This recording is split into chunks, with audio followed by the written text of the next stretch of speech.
Step into the realm of limitless imagination with Beyond the Art, where Indigenous creativity knows no bounds. Join us on a captivating journey through Indigenous art and innovation. Together, let's delve into the depths of imagination, pushing boundaries with guests from diverse sectors of the Native American art world, each sharing their unique creative vision and inspiring journeys. Join us for exclusive interviews, thought-provoking discussions, and uplifting stories.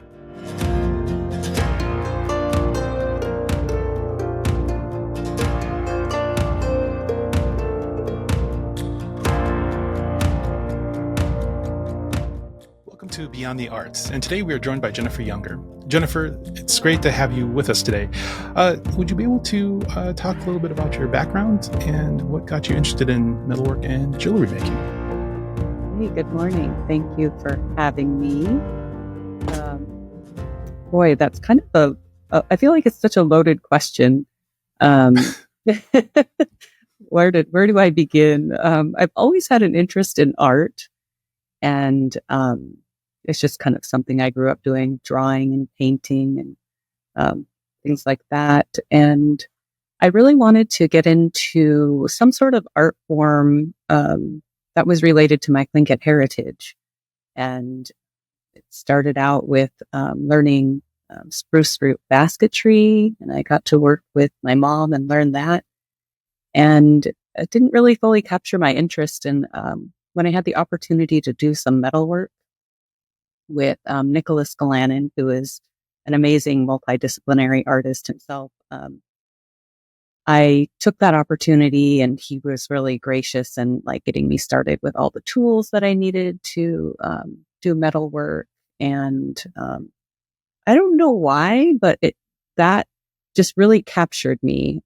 Having that, I think maybe the freedom to create, but incorporating traditional Tlingit design.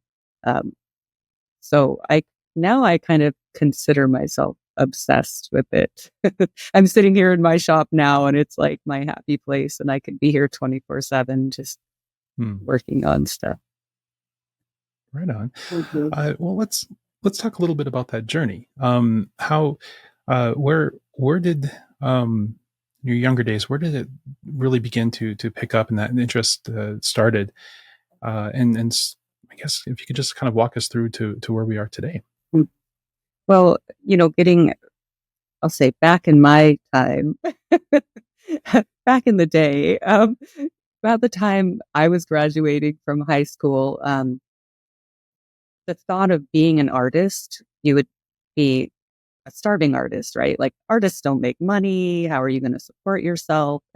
So I never really had a clear vision on what that would be.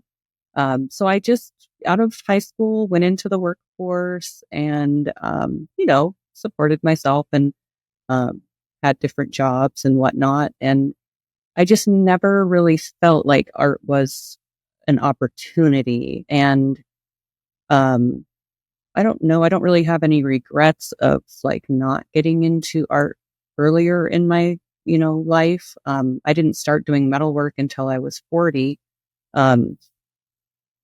But I don't really, losing my train of thought here, but I guess, when you have to find that passion, or what is it really about, at least for me anyway. And what that was wanting to build a connection with my Tlingit heritage, which was kind of taken away from us through the whole boarding school part of the history, where my grandmother was put in a boarding school. And so she didn't really pass a lot down to her children and, her grandchildren. She didn't speak her language. She didn't speak about, her childhood in her, home village. And in my adult life, I was missing that. I felt like I grew up around it, surrounded by the Tlingit heritage here in Southeast Alaska, but I wasn't immersed in it, and I just felt like something was missing. So I guess it just kind of, at some point in my life, in my late 30s, early 40s, I was wanting to bridge that gap. I wanted there to be something for my children to carry on and, to learn and carry on. And that's what really got me into doing what I'm doing now. It's interesting about your grandmother's generation, and the hesitancy to pass information along, founded in the abuse from that time. I'm a Dakota. My father went through the boarding school. He was an older generation. I was born later in his life, and I experienced something very similar to that too. And what I do find encouraging, though, is that the generation after us, the younger ones, uh, they're so much more involved in the culture. Their language is stronger. Um, I see a lot of that down here in the Dakotas. Is that something similar that's happening up in your area as well? Absolutely. I really see that. So I look back at, my mom and her siblings and that age, my mom is asking me questions now. She's trying to learn from me, which I'm glad that, she can start to take pride in who she is and where she is from, and not feeling like she has to erase that part of who she is and try to become somebody different. Right. And, a pivotal moment for me too, or a very exciting time for me was, about 2 years ago when my daughter was a senior in high school. I took her to, it was actually, let's see, it's November. It was literally 2 years ago, um, through some, Native American Heritage Month festivities here in Sitka.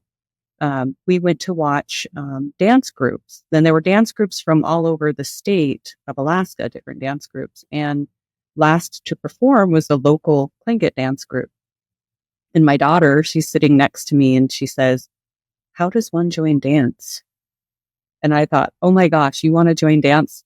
Like it just made me so happy and excited that she wanted to, be a part of that. And we joined dance together, which was awesome.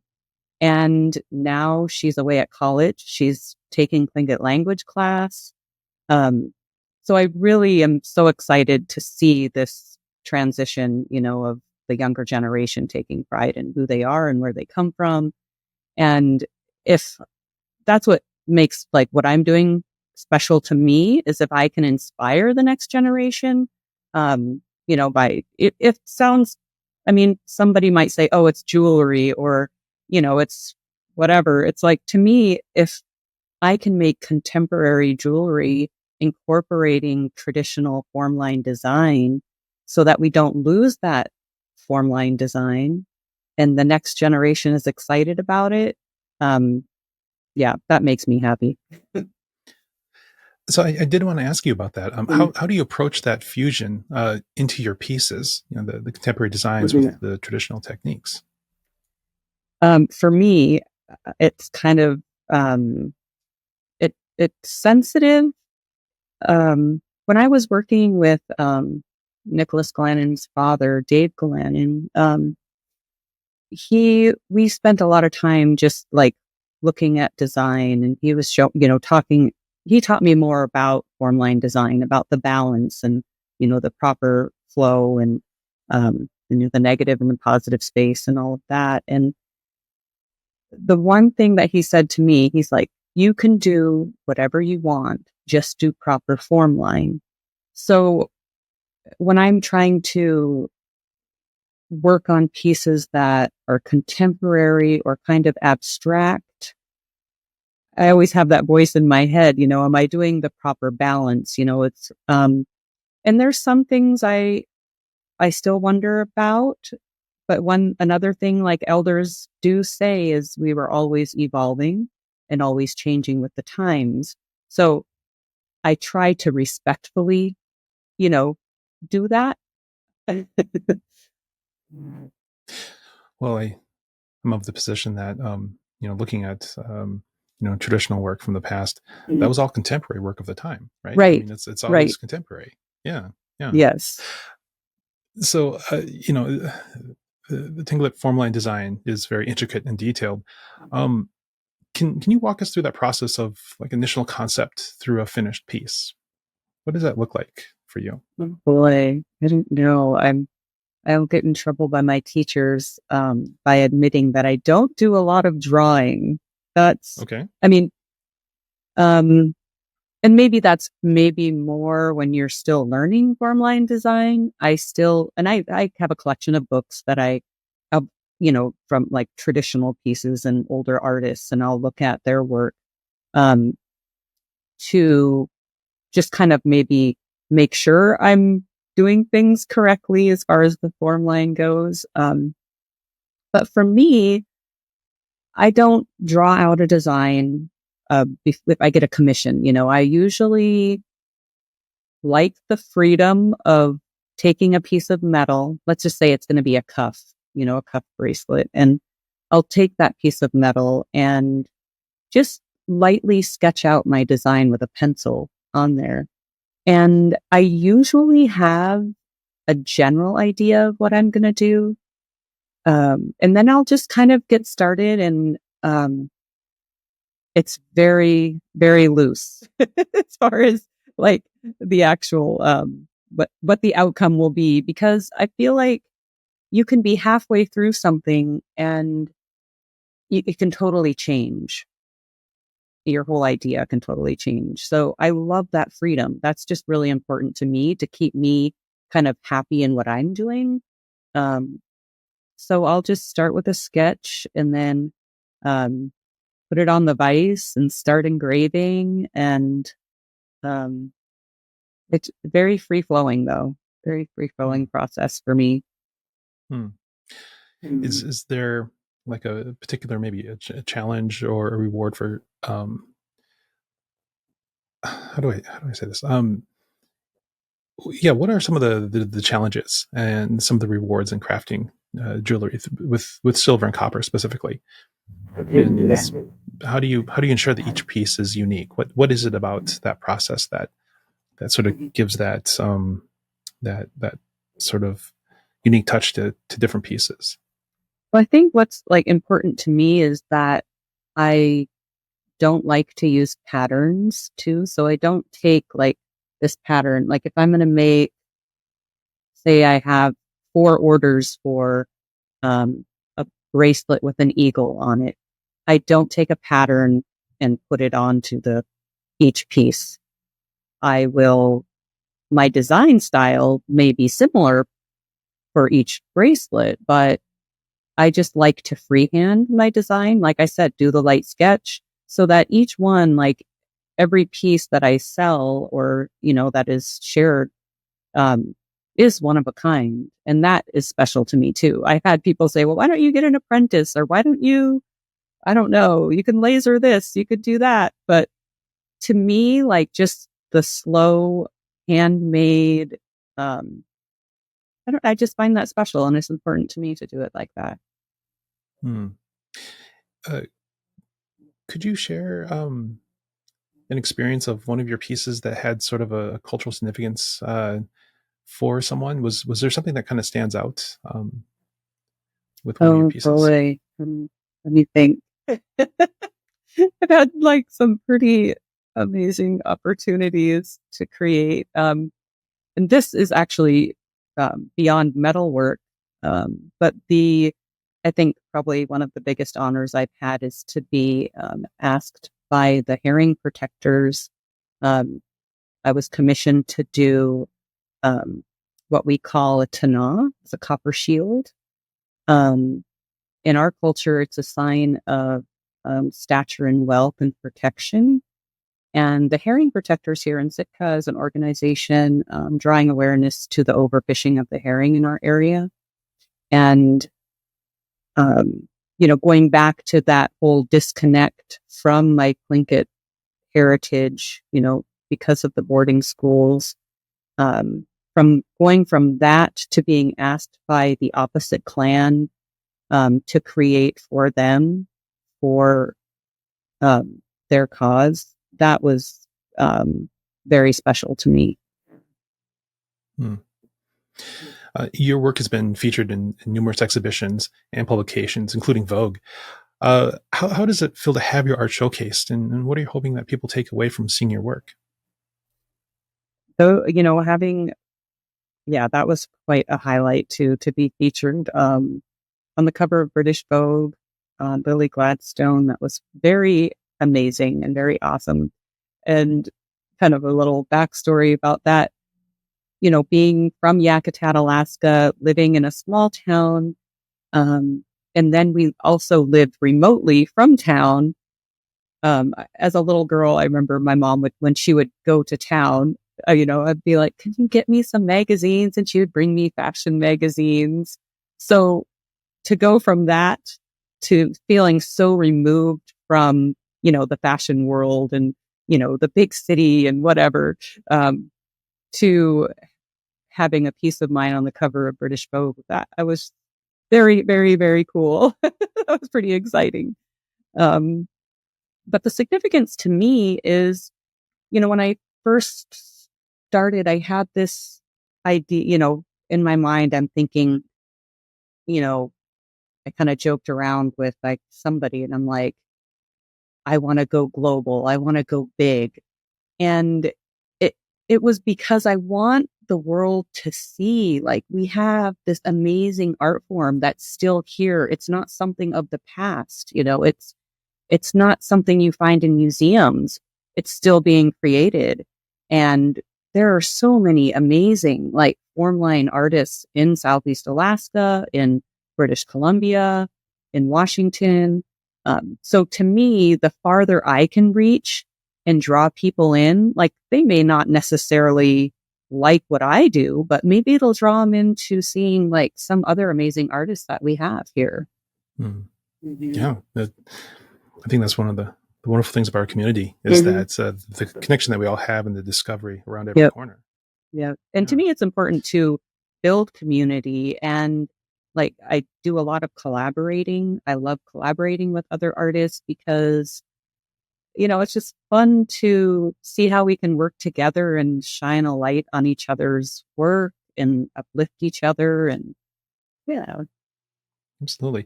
How has that support impacted your career?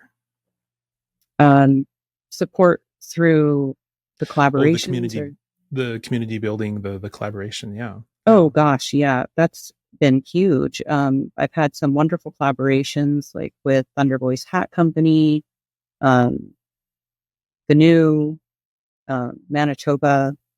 Uh, got some other collaborations coming out soon.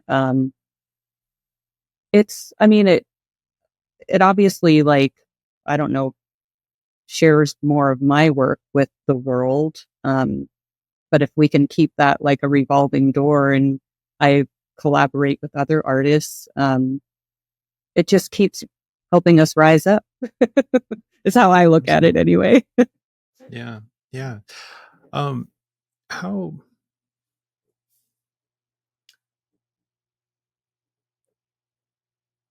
do you keep your work present? Relevance not really the word I'm looking for, but present and appealing to both traditional and contemporary audiences. Because a lot of times, the reactions that we get from audiences are completely different from like our own personal community that understand our culture, Right. and then the general community. How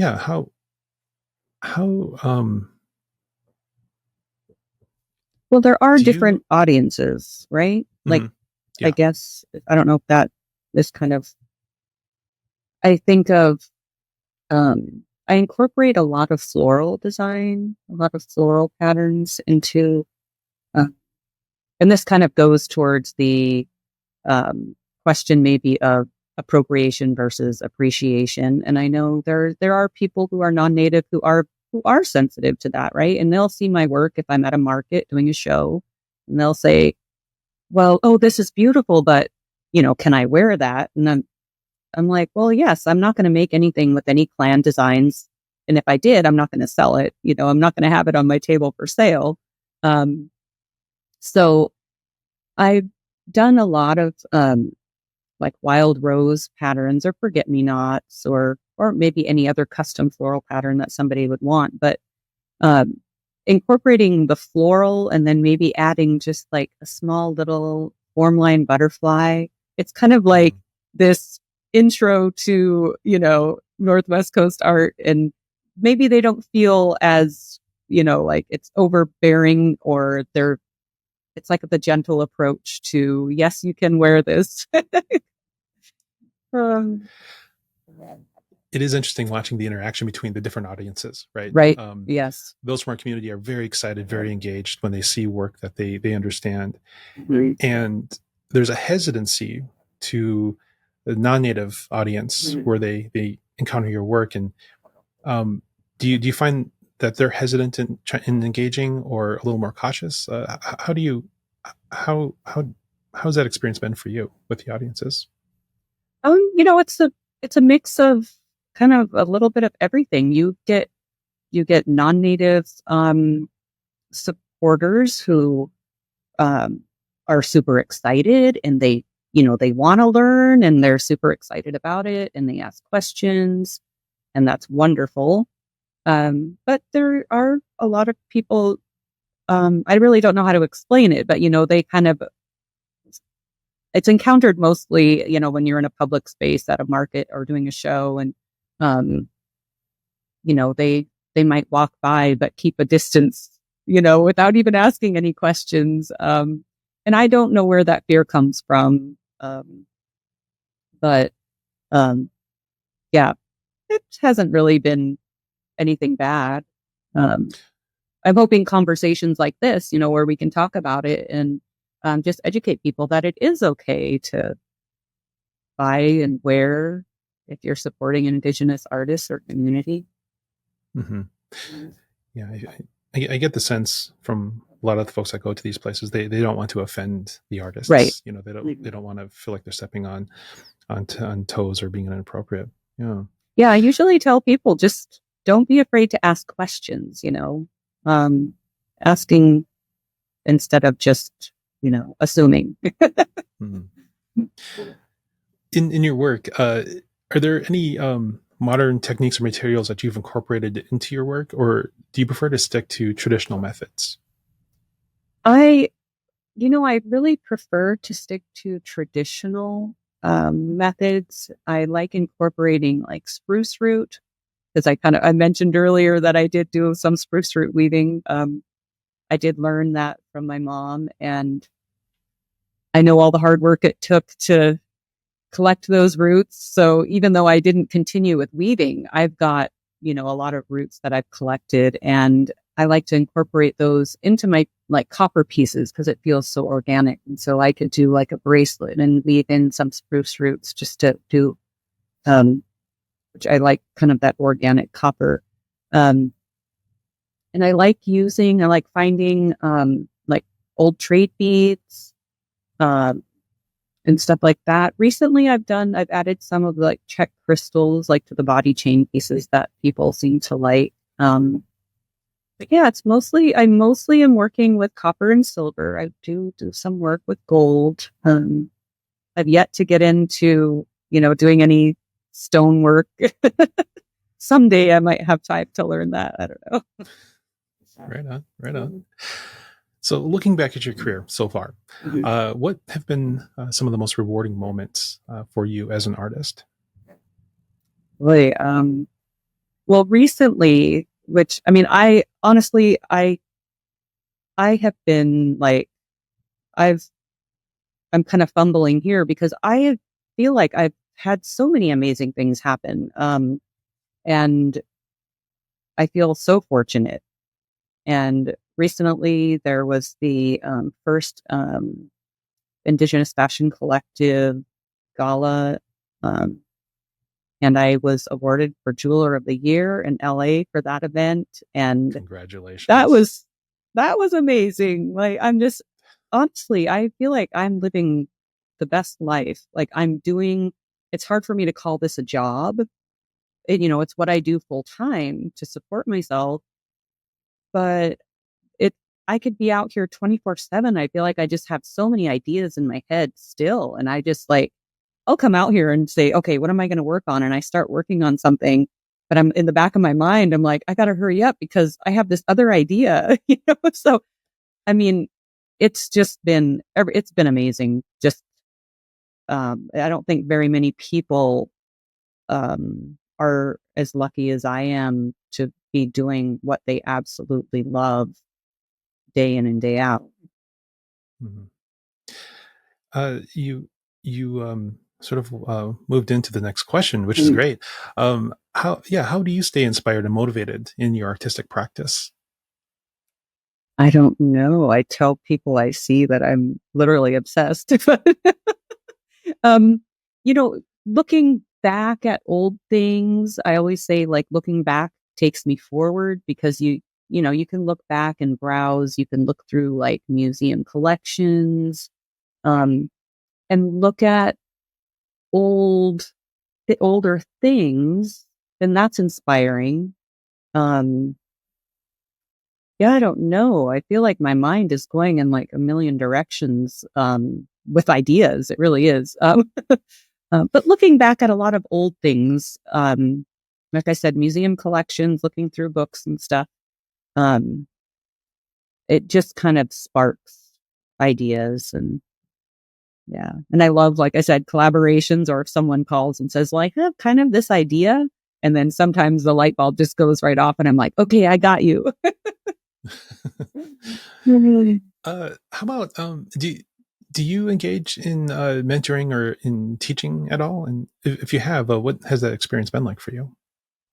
I've only had one teaching experience so far, and that was like teaching. I went back to my home community of Yakutat and taught a group of people there how to make the tana, and that was very special. Like that, just kind of another full circle moment of like being able to go back to my community and teach, and then just see the joy that they have in learning something, and being able to give back to my community. That's pretty awesome. Otherwise, like my goal is to, like actually have a bigger studio sometime, and have the opportunity to have people come in and be able to see what I do, and then have the opportunity and the space to, you know, do some teaching myself. Although Definitely I'm music for the like, I'm community. far from any kind of expert though. So I'm always like scared about the teaching stuff. I'm like, I don't really know anything. Well, I think many and most who do that are making it up as they go. Yeah, They're right. figuring it out Right. what works for them and others. Right, right. I will say, I don't know if I should say this out loud or not, but elders are oftentimes the most temperamental teachers, right? Right, And so you have to sort of manage them as they're trying to like work through their maybe lack of patience as they're trying to right. teach you something, and it's like, okay. So yeah, but great teachers nonetheless, Right. for Yeah, sure. I know. That makes me think of my mom. She loves to teach. So what's coming up for you? Any upcoming projects or exhibitions that you're really excited about? Coming up, I'm excited. In the next few weeks, I'll be on a panel at the Fashion Institute of Technology in New York. I was invited by Amy from For Kinship. So that's pretty exciting. I'll be accessorizing. I think Snotty Nose Res Kids, Quentin, he's got a new line. Plan is to accessorize his looks for Vancouver Indigenous Fashion Week. Um, yeah, I have a couple other things, but I don't think I can talk about them. Always So got something in the works. that's good. No, that's great to hear. That's great to hear. Or not hear, I suppose. Right. It's great to hear that. Just stay tuned. Stay tuned. Absolutely, absolutely. So, how do you envision sort of the future of metalwork and jewelry making, and what where do you see yourself in a role in that future? I don't know exactly. I see some younger generation getting inspired and doing metalwork. Um, So that makes me happy. As for me, like, I don't know. I had fun doing stuff on the runway. I enjoy doing custom work. Um, so I guess as long as I still have ideas and I'm still excited, I'm just happy that this is my life. It's an Um, amazing life. This is great. Well, this has been an absolute pleasure. Do you have any closing thoughts for our audience? um, Not necessarily. I just want to say thanks for having me and letting me share a little bit, about me and what I do. And um, yeah, I'm just excited to see what the next generation has in store for us. Right on. Well, excited to see what you have in store for us moving forward. So this is exciting. Jennifer, thank you so much for joining us. Really look forward to what you're going to be creating in the future. Yeah, thank you very much. Thank you for joining us on this journey through Indigenous art and creativity. Stay inspired and keep exploring with us on Beyond the Arts. Remember to subscribe and follow us for more exclusive interviews, insightful discussions, and stories that ignite your artistic imagination. Until next time, continue to unlock your limitless potential with Beyond the Art. Thank you for listening.